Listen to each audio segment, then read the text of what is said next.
एक ऐसा आदमी जिसके जितने दुश्मन शायद ही किसी नेता ने कमाए हों, व्लादिमीर पुतिन। रूस का यह सख्त शासक अपने खिलाफ उठने वाली आवाजों को जगह नहीं देता। लोग चाहें तो अपनी तकलीफें सड़क पर खड़े होकर चिल्ला सकते हैं, पर इससे पहले कि आवाज भीड़ में फैले, पुलिस उनके कंधे पर हाथ रख देती है। इसलिए कई विरोधियों ने एक अलग रास्ता चुना, खतरनाक, हिंसक और गुप्त रास्ता। मगर पुतिन, जो कभी केजीबी में छाया की तरह काम करते थे, आज भी उतने ही निर्दयी और चौकस हैं। उन पर हुए कई हमले किसी एक्शन फिल्म को मात दे सकते हैं, और फिर भी वह हर बार बच निकलते हैं।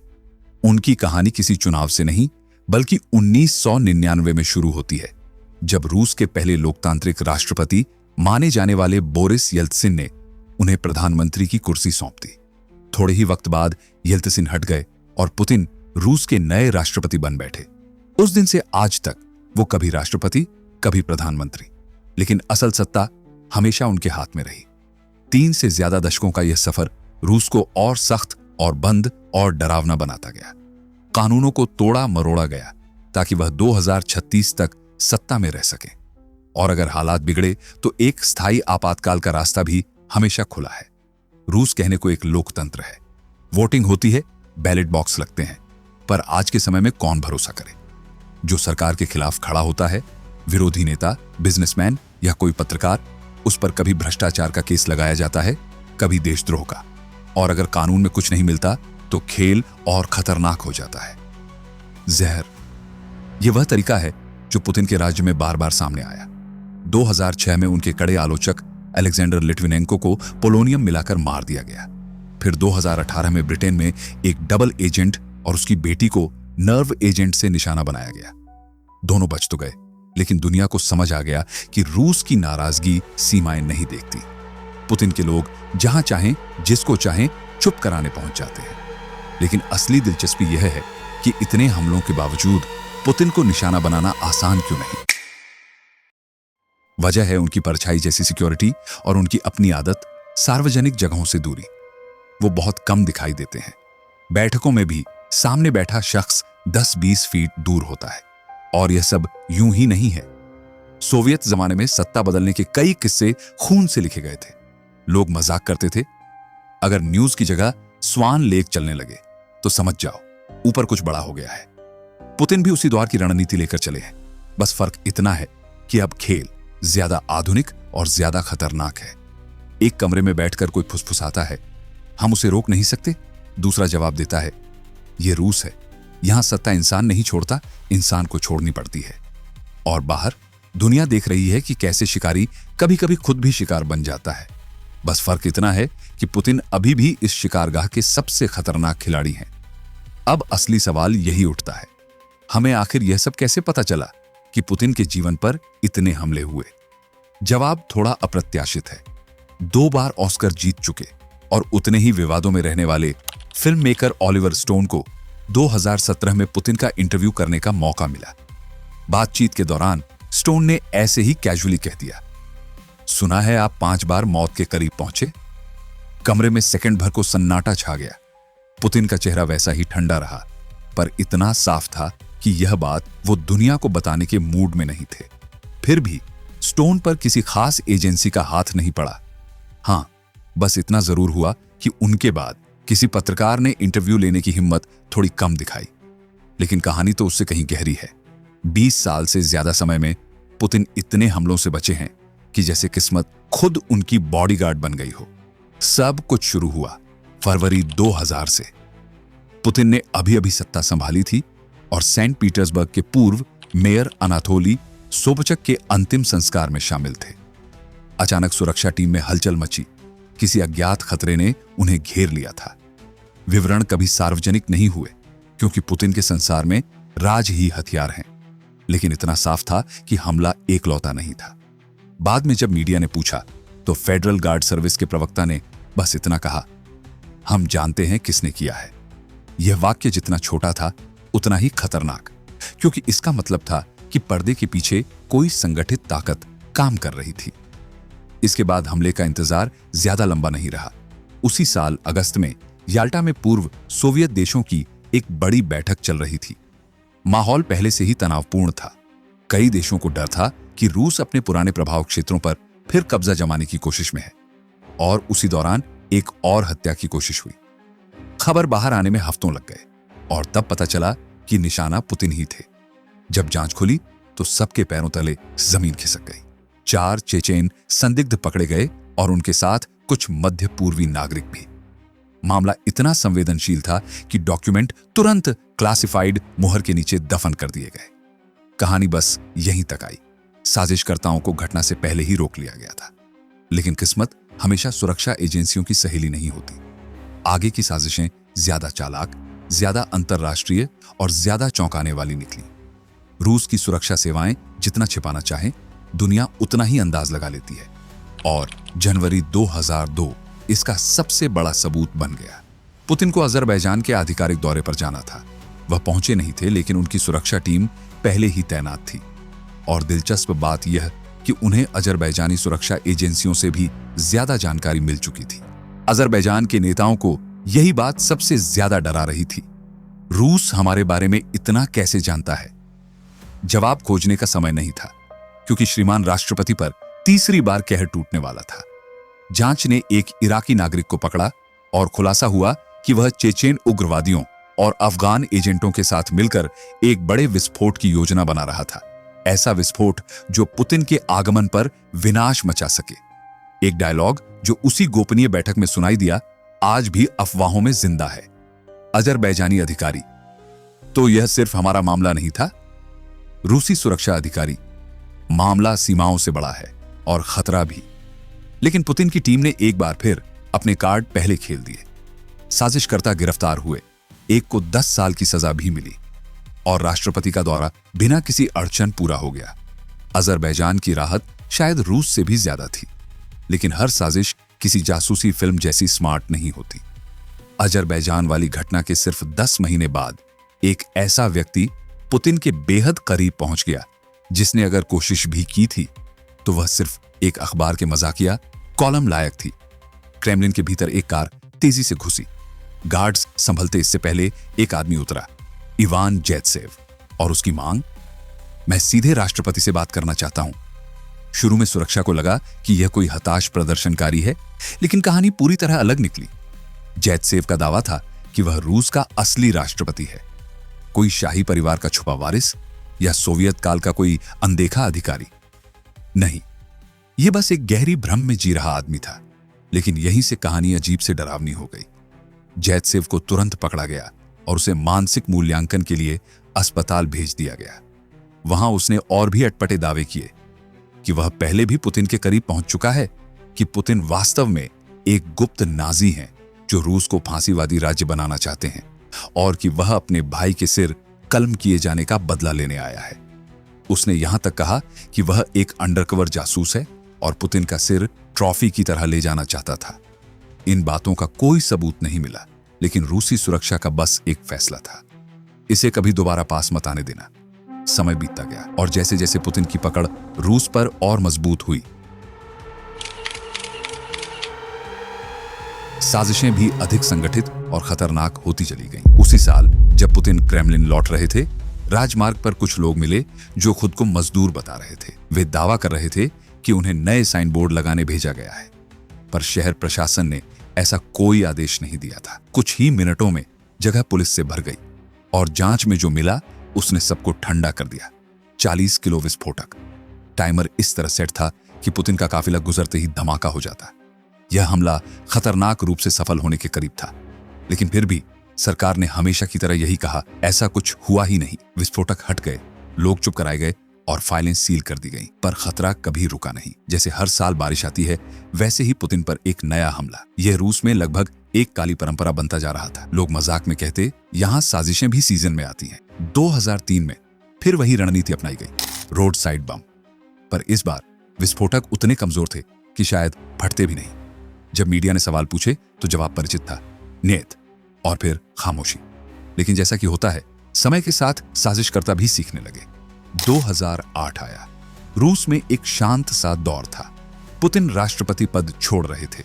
मेदवेदेव उस कुर्सी पर बैठे थे और पुतिन खुद को प्रधानमंत्री बनने के लिए तैयार कर रहे थे।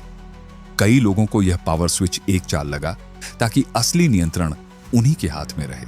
और कुछ लोगों ने तय किया कि इस खेल को हमेशा के लिए खत्म कर देना चाहिए। क्रेमलिन के पास जब पुतिन और मेदवेदेव साथ चल रहे थे, छतों पर बैठे स्नाइपर्स उनकी सुरक्षा कर रहे थे। लेकिन एक और स्नाइपर भी मौजूद था। एक गोली चली, लेकिन इससे पहले कि वह किसी को नुकसान पहुंचाती, सुरक्षा बलों ने खतरे को खत्म कर दिया। शूटर कौन था, कहां गया, आज तक कोई नहीं जानता। फिर आया 2012।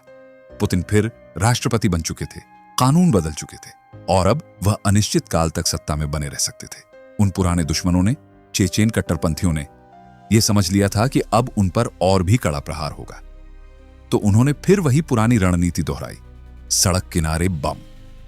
लेकिन इस बार भी सुरक्षा टीम को पहले ही सूचना मिल गई। बम निष्क्रिय कर दिया गया, लोग चुप करा दिए गए और दस्तावेज हमेशा की तरह गायब। पर एक अफवाह हमेशा हवा में तैरती है। चेचेन इलाकों में इस नाकाम कोशिश की असली कीमत चुकानी पड़ी।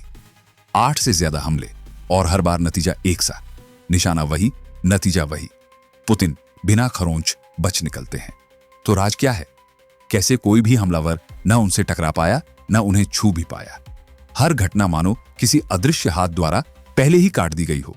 जैसे हमलावर शुरुआत करे, उससे पहले ही कोई शक्ति उन्हें रास्ते से हटा दे। लेकिन असली वजह इससे कहीं गहरी है, क्योंकि रूस की सुरक्षा सिर्फ मजबूत नहीं, लगभग अमानवीय स्तर की है। रूस की सेना भले ही भर्ती किए गए जवानों से भरी हो, पर राष्ट्रपति की सुरक्षा वह पूरी तरह एक अलग दुनिया है। रूसी राष्ट्रपति रेजिमेंट की ट्रेनिंग किसी स्पेशल फोर्स से कम नहीं। इन लोगों की दृष्टि और सुनने की क्षमता इतनी तेज है कि चयन प्रक्रिया में उनसे 20 फीट दूर की फुसफुसाहट तक सुनने को कहा जाता है। ऊंचाई, वजन, रिएक्शन टाइम सबके कड़े मापदंड हैं। क्रेमलिन चारों ओर फैले ऊंचे टॉवर, 24 घंटे की गश्त और ऐसे गार्ड जो हथियारों के साथ साथ निहत्थे मुकाबले में भी घातक हों। यह पूरा तंत्र एक दीवार नहीं, एक अभेद झील की तरह है, जिसमें कोई लहर भी बिना अनुमति नहीं उठती। लेकिन बस सुरक्षा ही नहीं, खुद पुतिन भी एक बेहद संदिग्ध दिमाग के आदमी हैं और उनके अनुभव देखते हुए बिल्कुल जायज। सत्ता संभालते ही उन्होंने एक ऐसे नेता से सलाह मांगी जो उन्हें डर और खतरे की भाषा सबसे अच्छी तरह समझा सके। क्यूबा के लंबे समय तक शासन करने वाले फिदेल कास्त्रो पर 600 से ज्यादा बार हमला हुआ था, हर बार असफल। विदेशी सरकारों से लेकर घरेलू दुश्मन तक सब कोशिश कर चुके थे, यहां तक कि कभी उन्हें विस्फोटक सिगार से उड़ाने की भी योजना बनी थी। एक इंटरव्यू में पुतिन ने बताया कि कास्त्रो ने उन्हें एक बात जोर देकर कही थी, सुरक्षा पर तुम्हारा पूरा नियंत्रण होना चाहिए। अगर तुम अपने लोगों को खुद चुनते हो, खुद हटाते हो, तभी वे सिर्फ तुम्हारे प्रति वफादार रहेंगे। रूस की सुरक्षा टीम यूएस सीक्रेट सर्विस जैसी बड़ी मशीन नहीं लगती, बल्कि एक निजी सेना की तरह जो सिर्फ एक ही आदमी के लिए सांस लेती है। लेकिन इसके उलट कुछ देश ऐसे भी हैं जहां सुरक्षा इतनी तंग है कि रूस भी हल्का लगता है। पुतिन मजाक में कहते हुए सुने गए, उत्तर कोरिया, दोस्त थोड़ा रिलैक्स करो। वहां सत्ता एक परिवार में 3 पीढ़ियों से चल रही है और सुरक्षा बल किसी सरकारी एजेंसी से ज्यादा एक कट्टर पंथ जैसे हैं। जो लोग नेता की सुरक्षा के लिए चुने जाते हैं, वे अपने पुराने जीवन, यहां तक कि परिवार से हमेशा के लिए कट जाते हैं। रूस इस हद तक नहीं जाता, लेकिन फिर भी उसकी सुरक्षा किसी भी हिसाब से कम नहीं है। पुतिन की टीम सिर्फ मजबूत नहीं, मानसिक रूप से भी बेहद तेज दिमाग वाले लोगों से बनी है। ये लोग पृष्ठभूमि में घुल जाने की बजाय स्पष्ट उपस्थिति रखते हैं, क्योंकि उनका प्रशिक्षण आक्रामक रणनीति पर आधारित है। पहले खतरा खत्म करो, बाद में सवाल पूछो। और सबसे दिलचस्प हिस्सा, उनका काम पुतिन के किसी स्थान पर पहुंचने से महीनों पहले शुरू हो जाता है। ये एजेंट 35 साल से कम उम्र के होते हैं, कई भाषाएं बोलते हैं और जासूस की तरह किसी भी शहर में घुस जाते हैं बिना पता चले। अगर आपका देश पुतिन की मेजबानी कर रहा है, तो संभव है कि आपको पता भी न चले कि उनकी अग्रिम टीम पहले ही वहां है, इलाके की हर सड़क, हर इमारत और हर संदिग्ध चेहरे की छानबीन करती हुई। उनका काम सिर्फ अपराधियों की तलाश नहीं, बल्कि संभावित प्राकृतिक खतरों तक का विश्लेषण करना है। पुतिन की सोच साफ है, जो भी अनहोनी हो सकती है उससे पहले ही निपटने की योजना तैयार होनी चाहिए। तो अगर कोई सुपर जासूस भूकंप जैसा हमला प्लान कर रहा है, उसके सफल होने की संभावना लगभग 0। अगर सारी तैयारियां नाकाम भी हो जाएं, तो भी पुतिन अकेले नहीं खड़े। जब वह भीड़ में उतरते हैं, तो उनके आसपास सुरक्षा के 4 घेरों का एक अदृश्य किला खड़ा होता है। पहला घेरा, जो दुनिया देखती है, उनके सबसे दृश्यमान अंगरक्षक, body armour, ultra fast handgun और वह रवैया जिसे देखकर कोई भी समझ जाए कि गोली खाने की नौबत आई तो वे पहले खड़े होंगे। पर जितने वे दिखते हैं उतना काम उन्हें करना नहीं पड़ता, क्योंकि हर दिखने वाले गार्ड के पीछे 3 और दस्ते होते हैं जो बिल्कुल नहीं दिखते। दूसरा घेरा सादे कपड़ों में होता है, भीड़ के बीच वैसे घुला मिला जैसे किसी आम आदमी की तरह चल रहा हो, लेकिन उसकी आंखें सिर्फ एक काम करती हैं, असामान्य हरकत ढूंढो और इसे शुरू होने देने से पहले खत्म कर दो। किसी को पता भी नहीं चलता, वह हाथ बढ़ता है और खतरा वहीं खत्म। तीसरा घेरा भीड़ से बाहर, दूर, अनजान, पर हमेशा हथियार बंद। और चौथा सबसे खतरनाक, ऊपर आसमान में चुपचाप बैठे स्नाइपर्स। अगर नीचे कोई गलती करता है तो ऊपर वाला सिर्फ एक शॉट से पूरी कहानी खत्म कर देगा। लेकिन हर सुरक्षा हथियार बंदूक नहीं होता।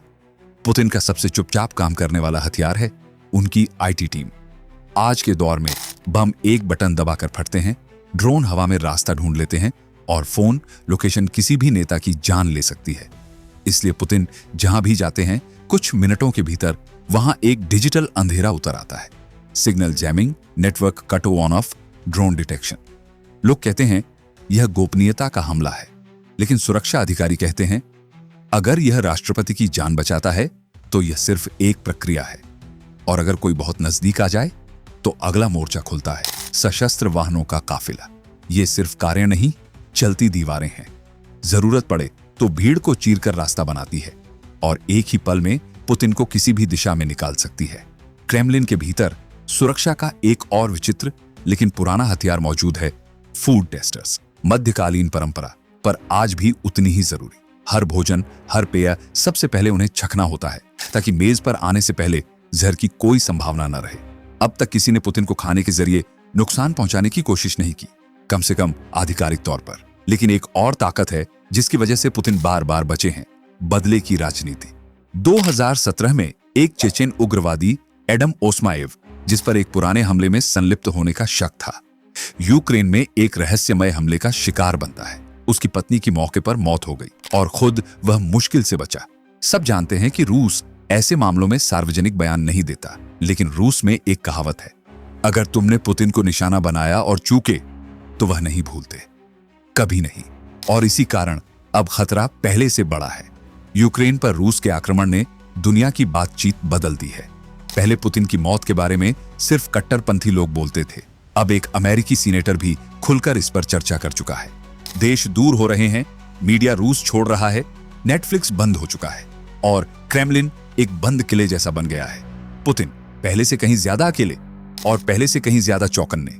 जो अंदर से खबरें बाहर आती हैं वे एक ही बात कहती हैं, पुतिन का संदेह और अलगाव अब चरम पर है। यूक्रेन युद्ध लंबा खींच रहा है, सैनिक मर रहे हैं, देश आर्थिक दबाव में टूट रहा है और अंदर ही अंदर सत्ता की दीवारें हिल रही हैं। उन्होंने कई जनरलों को हटाया है, कुछ गिरफ्तार, कुछ गायब, कुछ देश छोड़कर भाग गए। ओलिगार्क दोस्तों ने अपनी नौकाएं खोई, पैसे फंसे और अब वे वापस रूस लौटने को मजबूर हैं, जहां वे समझ चुके हैं कि पुतिन की राह अब खतरनाक हो चुकी है। क्या उनके ही करीबी लोग एक दिन उन्हें हटाने का फैसला कर सकते हैं? पुतिन शायद यही सोच रहे हैं, दुश्मन बाहर नहीं, अंदर भी हो सकता है। लेकिन जो भी प्रयास करेगा वह जानता है कि दांव व्यक्तिगत नहीं, वह उसके परिवार, उसकी पहचान, उसके पूरे देश की किस्मत पर होगा। और उस इमारत में जो अब एक स्टील का किला बन चुकी है, व्लादिमीर पुतिन एक ठंडी चुप्पी में बैठे हैं, इंतजार करते हुए कि अगली चाल कौन चलता है। अगर आपको इतिहास, राजनीति और छुपी हुई कहानियों की यह गहराई पसंद आई हो तो वीडियो को लाइक करें, चैनल को सब्सक्राइब करें और घंटी दबाना न भूलें। रिवीलिंग आइज, जहां हर कहानी परतें खोलती है और सच हमेशा सामने आता है।